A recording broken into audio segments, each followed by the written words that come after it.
semuanya, perkenalkan nama aku Dimas Putri Ramadhani dengan NPM 2541109 dengan kode kelas 2 GAME. Di sini aku akan menjelaskan tentang slide 1 sampai slide 3. Di era digital ini, media sosial seperti TikTok, Instagram, aplikasi X, dan WhatsApp sudah jadi bagian dari keseharian kita. Arus informasi bergerak sangat cepat, mulai dari berita terbaru hingga hal-hal yang viral. Namun, di balik kemudahan ini, ada tantangan yang besar, yaitu maraknya hoax. Seringkali kita tergiur informasi yang menarik lalu langsung percaya dan membagikannya tanpa mengecek kebenarannya.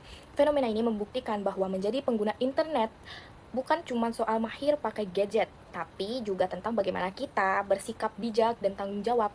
Di video ini, kami akan membahas isu hoax serta peran penting mahasiswa sebagai warga digital yang bijak.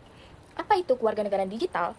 Sama seperti di dunia nyata, kehidupan di dunia maya juga punya aturan dan etika. Konsep ilmiah inilah yang kita sebut sebagai kewarganegaraan digital.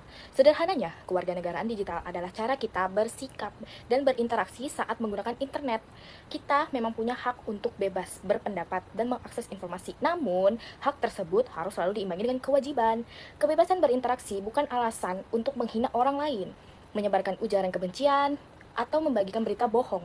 Apapun yang kita ketik dan bagikan punya jejak digital serta dampak nyata. Jadi, kebebasan di dunia maya tetap harus berjalan berdamping dengan rasa tanggung jawab. Masalah hoax di era digital. Lalu kenapa hoax bisa sangat mudah menyebar di era sekarang? Hoax sendiri adalah informasi palsu atau menyesatkan yang dikemas seolah-olah benar. Penyebarannya sangat masif karena sekarang siapapun bisa membuat menyebarkan berita hanya dengan satu klik tombol share. Ada beberapa alasan utama mengapa hoax cepat dipercaya. Yang pertama itu ada judul sensasional, menggunakan kalimat provokatif yang memancing rasa penasaran. Yang kedua ada memainkan emosi, sengaja membuat pembaca merasa panik, marah, atau khawatir secara mendadak. Yang terakhir ada jebakan viral. Banyak orang mengira informasi yang viral itu pasti benar, padahal belum tentu. Sekarang saya akan membahas tentang isu hoax yang beredar. Kelompok kami mengambil contoh kasus isu hoax, yaitu media sosial yang akan dinonaktifkan pada 28 Maret 2026, di mana isinya itu tentang beredarnya informasi bahwa sosial media, TikTok, Instagram, Facebook, dan lainnya akan dinonaktifkan pada 28 Maret 2026 lalu. Dan informasi tersebut kemudian diklarifikasi langsung oleh Komdigi, dan faktanya pada tanggal 28 Maret berkaitan dengan kebijakan perlindungan anak di ruang digital, bukan penonaktifan media sosial untuk seluruh masyarakat. Dari kasus ini kita bisa melihat bahwa informasi yang sebenarnya memiliki fakta bisa menjadi menyesatkan ketika tidak ada konteks yang jelas. Karena itu kita tidak boleh langsung percaya akan suatu hal hanya karena informasi tersebut viral atau terlihat meyakinkan. Kita perlu mengecek terlebih dahulu sumbernya dan mencari kebenaran terlebih dahulu.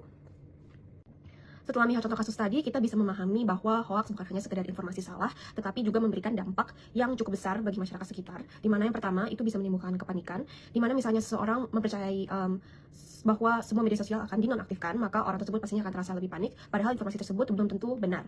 Kedua, akan menyebabkan kesalahpahaman, dan juga masyarakat bisa salah memahami kebijakan pemerintah tersebut. Kebijakan yang sebenarnya ditunjukkan untuk perlindungan anak di ruang digital dapat dipahami sebagai kebijakan untuk menutup seluruh akses media sosial. Ketiga adalah memicu konflik atau perdebatan, di mana informasi yang belum terbukti kebenarannya dapat membuat orang saling berdebat. Dan juga keempat adalah menurunkan kepercayaan masyarakat, di mana kalau masyarakat terlalu sering menerima informasi palsu, mereka akan menjadi lebih bingung dan tidak tahu mana yang harus dipercayai dan mana yang tidak. Dan pastinya jika ada informasi yang benar pun mereka akan lebih meragukan. Kelima adalah mempengaruhi opini publik. Ini akan menjadi lebih serius ketika hoaxnya berkaitan dengan masalah sosial, pemerintah, politik, dan lainnya. Dan dalam kehidupan berdemokrasi, masyarakat membutuhkan informasi yang benar untuk membentuk suatu pendapat dan juga pengambilan keputusan. Dan kalau informasi yang diterima adalah informasi yang keliru sejak awal, maka pendapat yang terbentuk juga akan berpotensi keliru atau salah. Jadi penyebaran hoax itu sebenarnya tidak hanya merugikan satu orang saja, tetapi sangat berdampak bagi banyak sekali orang. Karena itu kita sebagai warga digital tentunya harus lebih bijak dan menyadari bahwa satu tindakan sederhana seperti meng-share berita tersebut yang belum kita ketahui kebenarannya itu sangat berdampak kepada banyak orang. Maka kita juga harus sebelum membagikan sebuah informasi, kita perlu mencari apakah informasi tersebut benar, dari manakah sumbernya, dan apakah informasi ini memang perlu disebarluaskan. Dengan kebiasaan sederhana tersebut, kita juga sudah ikut membantu dalam mengurangi penyebaran berita hoax di lingkungan sekitar kita. Salah satu contoh yang bisa kita lihat adalah informasi yang sempat beredar mengenai media sosial seperti TikTok, Instagram, Facebook, dan YouTube yang katanya akan dinonaktifkan pada tanggal 28 Maret 2026. Informasi ini kemudian diklarifikasi oleh Komdigi sebagai informasi yang tidak benar atau hoax. Sebenarnya tanggal tersebut berkaitan dengan kebijakan perlindungan di platform digital. Bukan berarti seluruh masyarakat tidak bisa lagi menggunakan media sosial. Dari kasus ini kita bisa melihat bagaimana informasi yang sebenarnya memiliki konteks tertentu bisa berubah ketika disebarkan secara tidak lengkap. Kalau kita hanya bisa membaca judul atau langsung percaya pada postingan yang muncul di media sosial, kita bisa dengan mudah salah memahami informasi. Terus selanjutnya ada dampak hoax.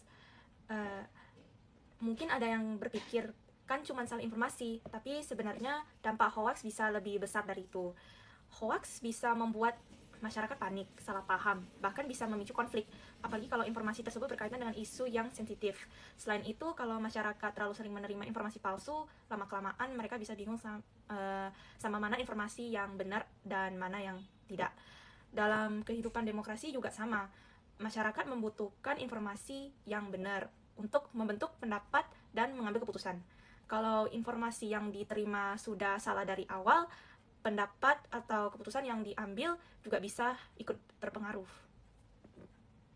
Kita mulai pada pembahasan yang selanjutnya. Untuk menghadapi hoax, sebenarnya kita bisa mulai dari langkah yang sederhana, yaitu stop, cek, dan share.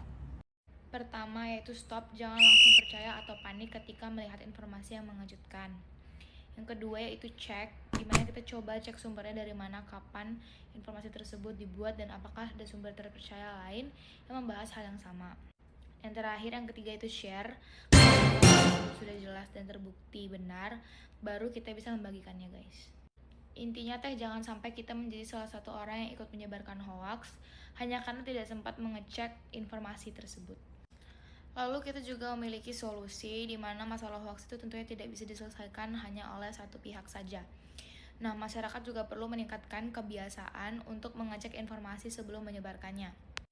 Dan pemerintah tentunya juga perlu memberikan klarifikasi yang cepat ketika ada informasi palsu yang sudah terlanjur menyebar ke sosial media. Serta lembaga pendidikan juga punya peran untuk meningkatkan literasi digital, terutama bagi generasi muda.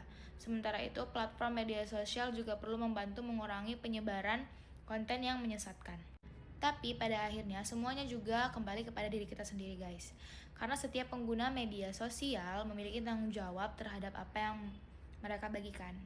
Dan kita sudah berada di penghujung pembahasan di mana kita bisa melihat bahwa menjadi warga negara di era digital ini memiliki tantangan yang berbeda dibandingkan sebelumnya.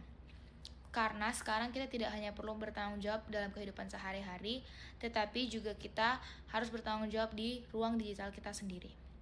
Nah, hoax itu juga menjadi salah satu contoh bagaimana pengguna teknologi yang tidak bertanggung jawab bisa memberikan dampak kepada banyak orang, bahkan dari tuntutan-tuntutan yang berbeda.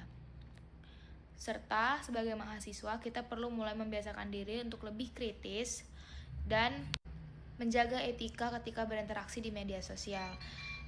Serta kita tidak langsung menyebarkan sesuatu yang belum jelas kebenarannya. Karena pada akhirnya menjadi warga digital yang baik bukan berarti kita harus berhenti menggunakan media sosial. Yang lebih penting adalah bagaimana kita menggunakan media sosial dengan lebih sadar dan bertanggung jawab. Teman-teman perlu ingat quotes ini, saring sebelum di-sharing. Teman-teman wajib ingat quote ini, saring sebelum di-sharing, karena satu klik bisa berdampak lebih dari yang kita kira.